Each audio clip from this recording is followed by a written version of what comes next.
विटा ते विजापूर या राष्ट्रीय महामार्गावरील रेणावी घाटात आज सायंकाळी 6 वाजण्याच्या सुमारास एसटी महामंडळाच्या 2 बसेसची समोरासमोर धडक होऊन भीषण अपघात झालाय।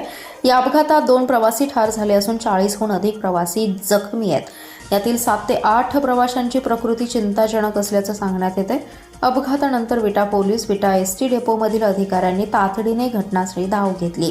जखमींना तातडीने ग्रामीण रुग्णालयात तसेच खाजगी रुग्णालयात उपचारासाठी दाखल करण्यात आले।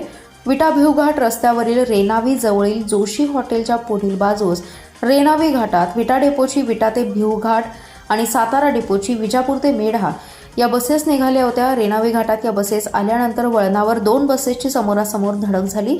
धडक इतकी भीषण होती की विटा ते भिवघाट गाडीचा पत्रा फाटून बाहेर आला, तर विजापूर मेढा गाडीचा ड्रायव्हर बाजूच्या दरवाजा विटा भिवघाट गाडीत अडकला होता। यात एक महिला अडकली होती। घटनेची माहिती मिळताच विटा पोलीस तसेच विटा बस स्थानकातील अधिकाऱ्यांनी घटनास्थळी धाव घेतली।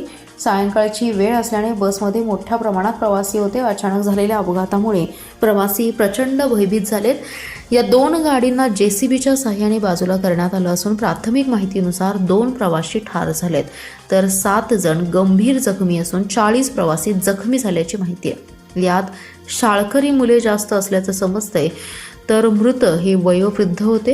यात एक पुरुष आणि एक महिला असल्याचं समजतंय। या सर्व जखमींना विटा येथील रुग्णालयात दाखल करण्यात आले। पोलीस घटनास्थळी पोहोचले असून पंचनामा करण्याचं काम सुरू आहे। या अपघातामध्ये विटा शहर तसेच आसपासच्या नागरिकांनी बचाव कार्यामध्ये मदत केली आहे।